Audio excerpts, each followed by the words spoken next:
오늘 우리가 읽은 시편 95편은 크게 두 단락으로 나눠져 있습니다. 첫째는 95편 1절로 5절까지의 말씀을 보면 창조주의 하나님께 우리 함께 다 같이 찬송하자, 감사하자 하는 것이 첫 번째 단락이고, 두 번째 단락은 우리의 하나님이시오, 우리의 왕이시오, 우리의 목자 되신 하나님의 음성에 순종하자 하는 것이 6절 이하의 중요한 말씀입니다. 우리 7절과 8절 말씀을 다 함께 천천히 봉독합니다. 7절부터 8절까지입니다. 그는 우리의 하나님이시오, 우리는 그가 기르시는 백성이요 그의 손이 돌보시는 양이기 때문이라.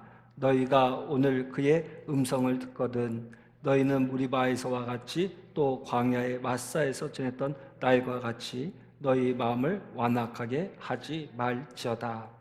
오늘 시인이 이스라엘 백성들 향하여 하나님을 찬송하자 이렇게 하면서 권면을 해요. 권면하는 가운데 이 시인이 이스라엘 백성들 향하여 하나 당부하는 게 있는데, 우리가 믿는 하나님은 어떤 분이냐? 우리의 목자다. 우리는 하나님의 백성이고 하나님의 양이다. 그런데 우리가 무리바에서와 같이 하나님의 말씀에 불순종해서는 안 된다라는 이야기를 들려주고 있는 것입니다. 우리 9절과 10절 말씀을 다 함께 천천히 읽을까요? 9절부터 10절입니다. 그때에 너희 조상들이 내가 행한 일을 보고서도 나를 시험하고 조사하였도다. 내가 40년 동안 그 세대로 말미암아 근심하여 이르기를 그들은 마음이 미혹된 백성이라 내 길을 알지 못한다 하였도다. 오늘 시인은 이 무리바 사건을 통해서 무슨 얘기를 하냐면 두 가지 중요한 얘기를 하는데, 9절 말씀 보니까 너희 조상들이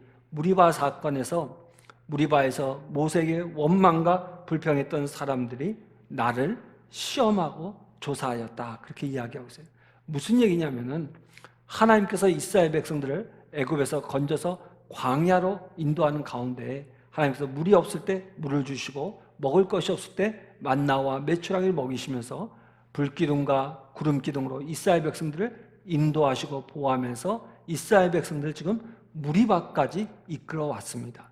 근데 이스라엘 백성들이 그 무리바에 하나님의 은혜로 무리바까지 왔음에도 불구하고 물이 떨어지자 또다시 뭐예요? 하나님을 향하여 원망하고 불평하고 모세를 향하여 대적했던 거예요. 이것을 뭐라고 얘기하면 하나님을 시험하는 것이고 나를 조사하였다. 하나님께서 40년 동안 이스라엘 백성들을 보호하고 인도하시고 물을 주시고 먹이시고 입히시면서 여기까지 인도해 오셨는데 하나님을 의심하고 시험한 것이 바로 이 무리바 사건이었다라는 거예요.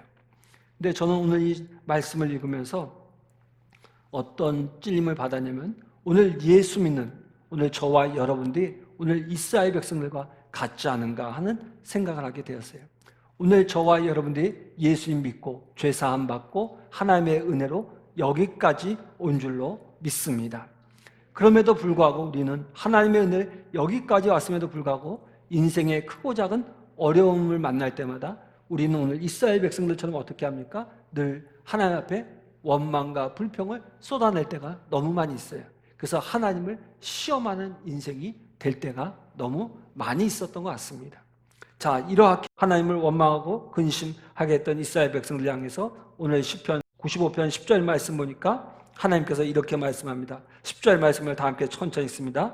내가 40년 동안 그 세대로 말미암아 근심하여 이르기를 그들의 마음이 미혹된 백성이라 내 길을 알지 못한다 하였도다.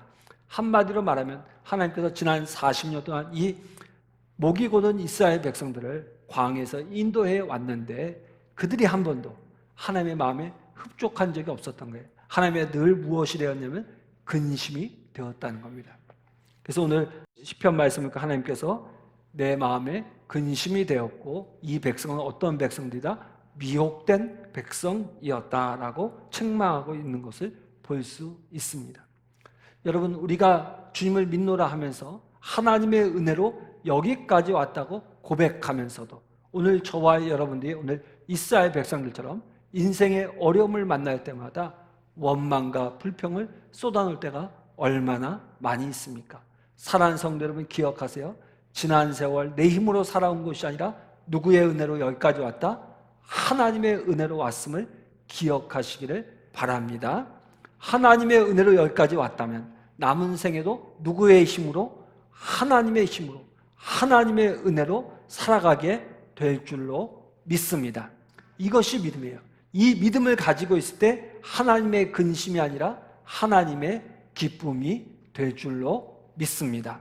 근데 너무나도 안타깝게 저와 여러분들 많은 경우에 우리가 하나님의 기쁨 되기보다는 지난 세월 하나님의 은혜로 여기까지 왔음에도 불구하고 우리가 하나님의 은혜를 망각하고 당장 밀려온 인생의 풍파 앞에서 원망하고 불평하고 낙심하고 절망할 때가 너무 많아요. 그래서 하나님의 기쁨이 아니라 무엇이 될 때가 많아요? 근심덩어리가 될 때가 너무 많이 있다는 거예요. 저는 오늘 이 말씀을 정리하면서 우리가 함께 불러왔던 복음성가 하나가 생각이 났습니다. 그것은 광야를 지나며라는 복음성가예요.